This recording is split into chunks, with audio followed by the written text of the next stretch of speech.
Ruth విశ్వాసము, Ruth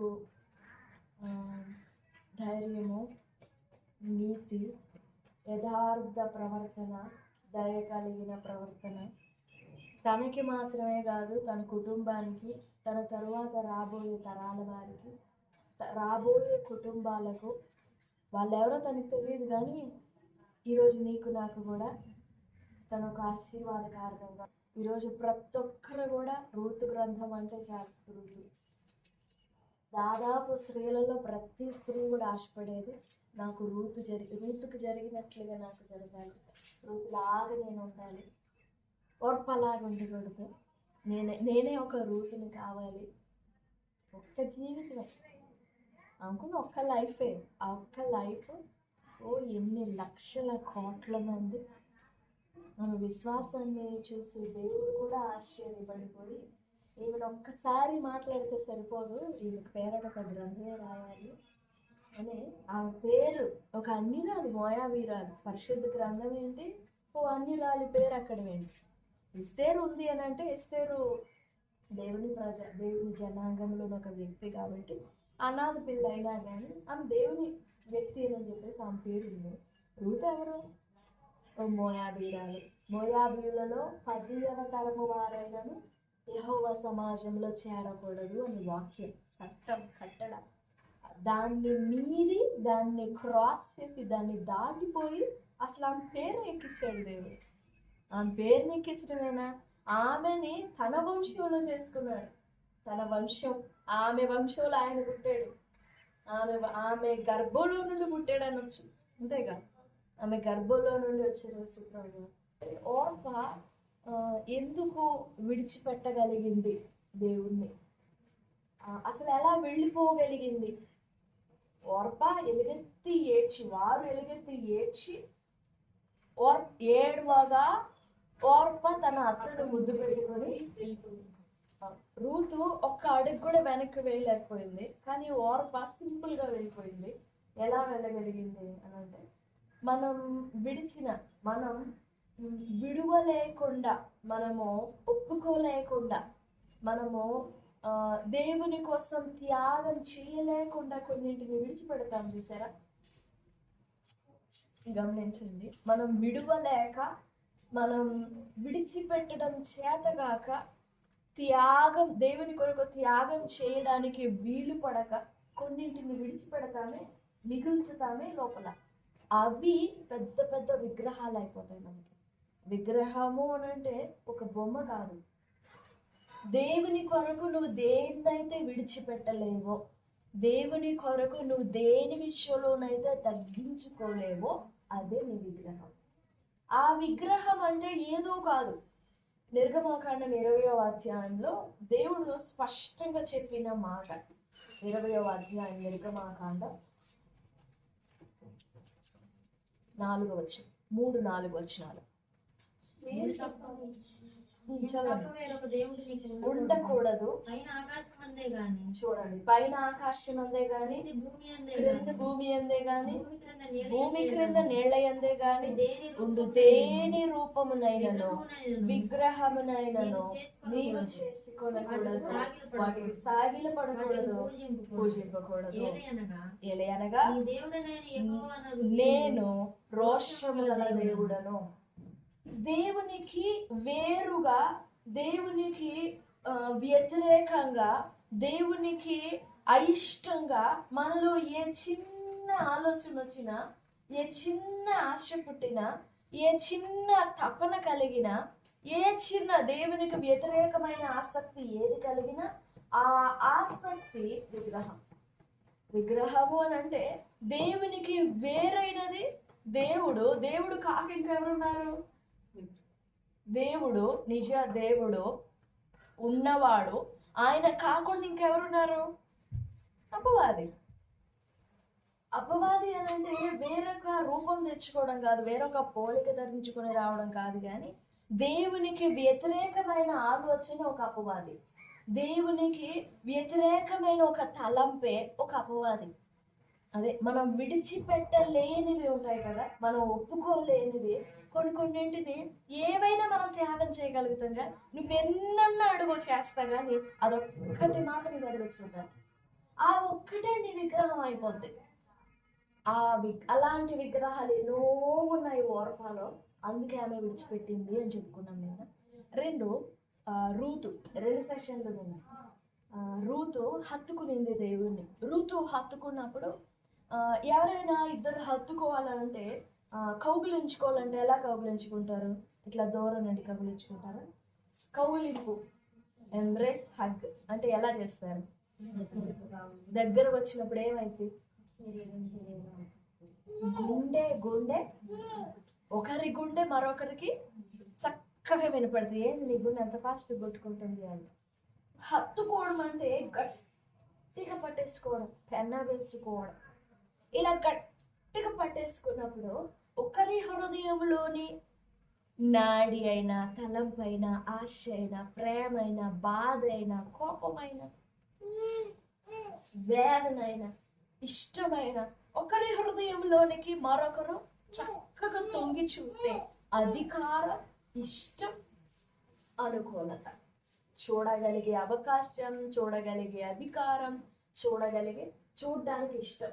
కొంతమంది హృదయంలోనికి తొంగి చూడలేదు, చాలా చెడ్డగా ఉంటాయి, చాలా చెడ్డ తలంపులు, చాలా ఘోరమైన మనస్సు ఉంటుంది, ఒక చెడ్డ ఈర్ష్య ఉంటుంది, అసూయ ఉంటుంది. అదే కొంతమంది కళ్ళు మంచివి కాదంటారు చూసారా? కళ్ళే కాదు, వాళ్ళ గుండె కూడా మంచిదిగా ఉండదు, వాళ్ళ హృదయమే మంచిదిగా ఉండదు. ఆ హృదయం మంచిది కాదు కాబట్టి వాళ్ళ కళ్ళు కూడా చెడ్డవి కావు. చేతులు కప్పేస్తారా, అమ్మో నా బిడ్డ మీద వాళ్ళు చూపడకూడదు అని. రూతు గట్టిగా హత్తుకున్నప్పుడు, రూతు దేవుణ్ణి హత్తుకున్నప్పుడు దేవుడు ఆమె హృదయంలోనికి తొంగి చూడగలిగాడు.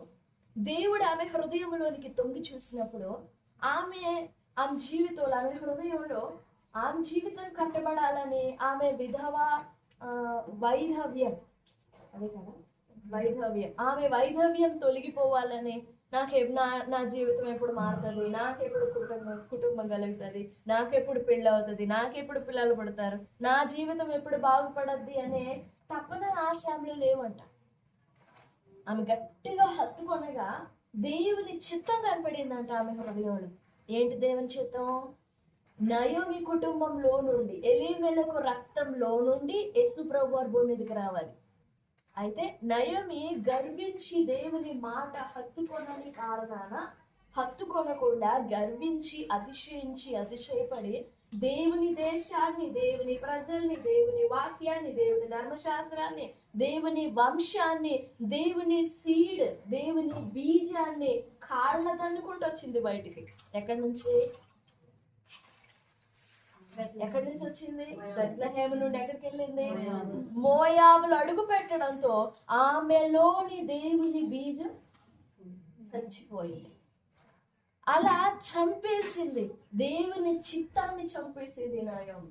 దేవుని ఇష్టాలు, ఎన్ని సంవత్సరాల కోరిక, ఎంత అనాది ప్రణాళిక ఆ కుటుంబంలో నుండి. యేసు ప్రభువు భూమి మీదకి రావాలి, శరీరాన్ని దాల్చుకొని రావాలి.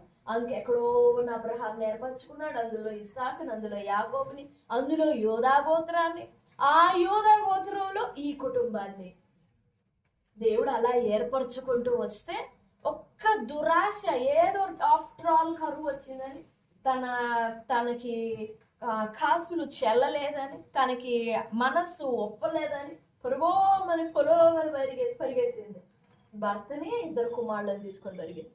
అలా వెళ్ళిపోవడంతో తన జీవితం పట్ల, తన పట్ల దేవుడు కలిగి ఉన్న అద్భుతమైన ప్రణాళికని చేతులు చంపేసింది. ఒక వ్యక్తి యొక్క అవిధేయత, ఒక వ్యక్తి యొక్క బలహీనత, ఒక వ్యక్తి యొక్క అవిశ్వాసము అంతటి దేవుని గొప్ప ప్రణాళికను చంపగలదా? మాటలు అర్థమవుతున్నాయి?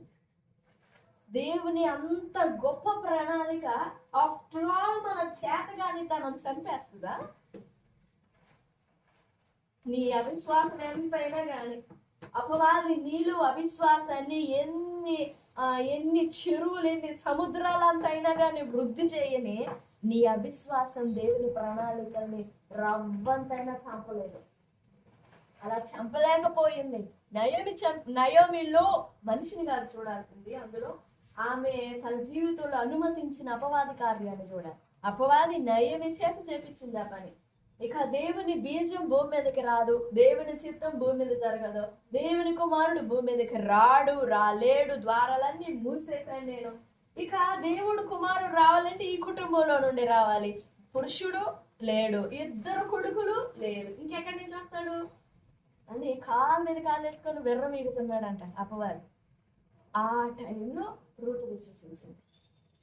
తన జీవితం కట్టబడాలని కాదు, నేను దేవుని కుటుంబం కట్టాలి, నేను దేవుని వంశం కట్టాలి, నేను దేవుని రాజ్యం కట్టాలి, ఆగిపోయిన బీజాన్ని నేను మరలా నా ద్వారా పునరుద్ధరింపబడాలి, నా ద్వారా దేవుని జీవం పునరుజ్జీవింపబడాలని రూతు తన మనసులో ఎంత తపన కలిగి ఉందో, ఆ తపన, ఆ ఆశ, రూతు మనసులో ఉన్న ఆ దేవుని చిత్తాన్ని చూసి దేవుడు కూడా ఆశ్చర్యపోయినాడు. అంత గట్టిగా హత్తుకునేందంట రూతు. దేవుణ్ణి హత్తుకునేది ఆమె. రూతు దేవుణ్ణి హత్తుకున్నప్పుడు దేవుడు ఆమెలో తన చిత్తాన్ని చూసుకోగలిగాడు. నిన్ను చూస్తుంటే నన్ను చూసుకున్నట్టే ఉండింది అంటారు, చూసారా? విన్నారా? అలాగే ఎవరితో నన్ను అన్నారా?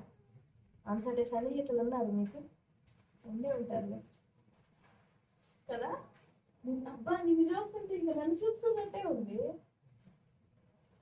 రూతుని చూస్తే దేవుణ్ణి చూసుకున్నట్టుందంట ఆయనకి. ఎంత గొప్ప మనసుది. ఆమెను చూస్తే దేవుని చిత్తము మరింత పుంజుకున్నాడంట ఆయన, మరింత బలపరుచుకున్నాడంట. అసలు దేవుడు ఎంత ఆశపడి ఉంటాడు, ఎంత సాహసం చేసి ఉంటాడు. ఈమె ఎంత సాహసం చేస్తే ఒక్క మోయాబు అనే పేరు అడ్డుకుంటుందనని చెప్పి 10వ తరమైన యెహోవా సమాజంలో చేరకూడదనే ఆజ్ఞని ఆయనే కొట్టేసి, అమ్మా నువ్వు నా కుటుంబంలో రావటం కాదు, నేనే నీ కుటుంబంలో నీ గర్భంలో జన్మిస్తాను, నువ్వు వచ్చేసేయని బెత్లెహేము లోపలికి తీసుకొని పోయినాడంట దేవుడు. ఎవరిని? ఎందుకు? తన చిత్తం ఆమెలో జరిగించుకోవడానికి. ఇప్పుడు మనం ఏదన్నా చేయాలనుకున్నప్పుడు, మనం చేయాలనుకునే దాన్ని ఎవరైనా చేయడానికి ఇంకొంచెం ప్రోత్సాహం చూపించినప్పుడు, ఇంకొంచెం వాళ్ళల్లో కూడా అదే ఆశ కనపడింది అనుకోండి, మనకి ఎలా ఉంటది? అసలు గట్టిగా మేము పట్టుకోవాలనిపిస్తుంది. అబ్బా నీ మాట నా మాట ఒకటే, నీ ఆలోచన నా ఆలోచన ఒకటే, నీ డ్రెస్ నా డ్రెస్ ఒకటే, ఇద్దరం కలిసి పరిగెడదాం పట్టు అని చెప్పి ఇంకెంత ఇద్దరు జోడించితే, ఇద్దరు ఏకీభవించితే ఎలాగుంటది? అలా ఏకీభవింపగలిగిందంట రూతు. ఎవరితో? దేవుని చిత్తంతో. అయ్యా నా జీవితంలో నీ చిత్తం నెరవేర్చయ్యా, నా జీవితంలో నీ కార్యం నెరవేర్చయ్యా, నా జీవితంలో నువ్వు చెయ్యయ్యా అని అడగడం కాదు, దేవుని చిత్తంతో ఏకీభవించిందంట. అలా హత్తుకోవాలి మనం.